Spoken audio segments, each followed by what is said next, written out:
Salut, c'est Pierre Ménès pour Bifoot et les réservistes. Voilà.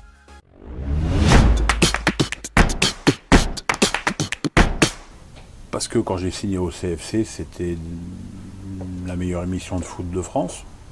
Et que le challenge, c'était de la maintenir à ce niveau-là. Et voilà, et ça fait 10 ans qu'on se bat pour ça.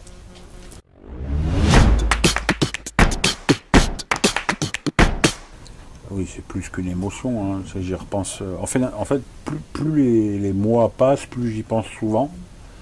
Plus je me dis que c'était vraiment pas raisonnable de reprendre 3 mois après. Et puis c'est vrai qu'avec ma mère, je suis assez obligé de regarder assez souvent ce retour.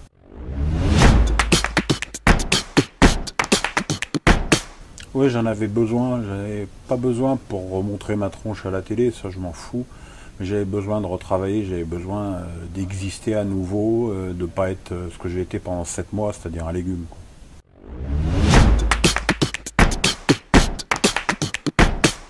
Ah bah clairement celui sur ma maladie, parce que le sujet il est différent, puis je pense que c'est un livre qui a valeur de témoignage par rapport à ce que j'ai vécu. Qui connaît la cirrhose NASH en France si Pierre Ménès ne l'a pas eu? Et crois-moi, je ne suis pas du tout fier de dire ça. Je voudrais vraiment que ce soit une maladie dont les gens aient pris conscience. Pas uniquement parce que c'est le gros de la télé qui l'a chopé. Évidemment, le don d'organes, enfin tout ça, évidemment, c'est des choses qui sont aujourd'hui très importantes dans ma vie et qui découlent tout naturellement à la fois de mon expérience et de ce livre que j'ai pas écrit, mais que j'ai fait avec Catherine Siguret 2 mois après ma greffe.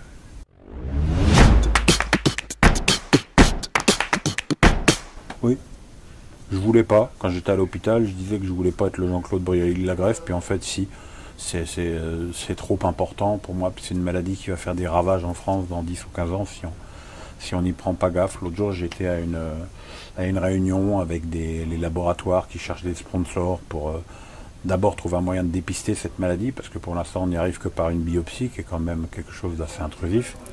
Et une fois qu'on aura trouvé un moyen de détecter cette maladie, on pourra essayer de trouver des médicaments qui permettront aux gens, évidemment, d'avoir cette maladie, mais de ne pas aller jusqu'à la greffe.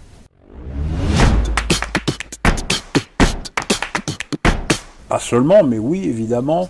Et puis c'est surtout un peu l'unanimité du milieu du foot dans cette période qui m'a fait plaisir, parce que ça veut dire que, comme je l'ai dit souvent, je ne pensais pas que je suscitais autant la sympathie. Je pensais que j'étais finalement beaucoup plus clivant que ça. Et je me suis aperçu qu'en fait les gens ils aimaient même ne pas d'accord avec moi.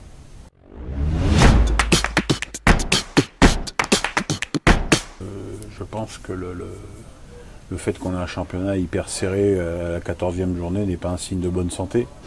Moi, dans un championnat où tout le monde peut battre tout le monde, je pense que c'est pas un signe de qualité.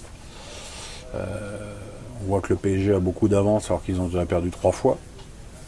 Donc là, on est un peu sur la base d'un PSG qui finirait la saison avec 10 défaites. Les autres font du surplace parce que les soi-disant outsiders du championnat ne sont pas au rendez-vous. Lyon est 14e, Marseille est 2e, mais avec très peu de points.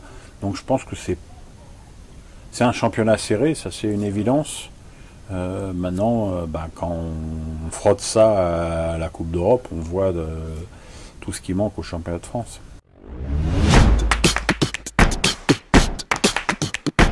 Lille, on le savait avant le tirage que le groupe était trop fort. Ça s'avère exact, même s'il y a eu des bonnes choses dans les matchs du LOSC, ça suffit pas évidemment. Lyon est finalement bien placé après cette défaite inexplicable à Benfica. Voilà, Lyon c'est correct, on savait que c'était une poule qui était largement à leur portée. Il n'y a que le PSG qui, je dirais comme toujours en poule, affiche un niveau remarquable, mais ça c'est une habitude, c'est pas là où on attend le PSG, c'est dans les matchs à élimination directe.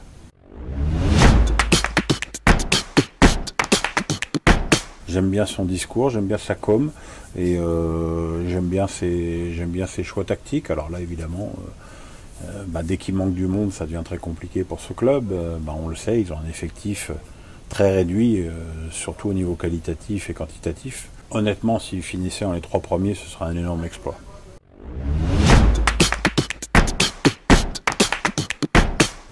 C'est une lourde faute de com. On lui demandait rien. On lui demandait surtout pas de l'ouvrir sur ce sujet et de remettre 5 francs dans le jukebox pour qu'on relance la polémique. Benzema est là, il est très bon avec le Real, il ne demande rien à personne et je vois pas pourquoi, et encore moins, je comprends encore moins pourquoi c'est le président de la Fédé qui relance ça.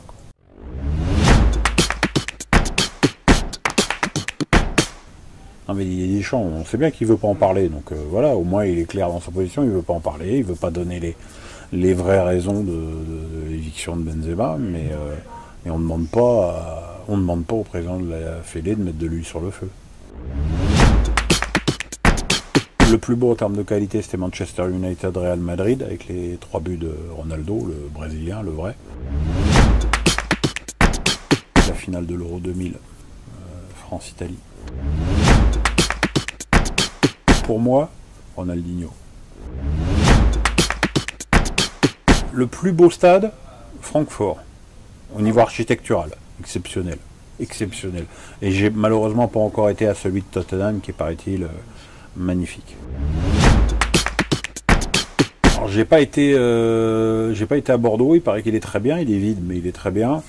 Moi j'aime beaucoup ce que les Qataris ont fait du Parc des Princes. Je trouve que c'est un stade élégant et confortable. France 2000. Moi j'ai un grand faible pour Guardiola.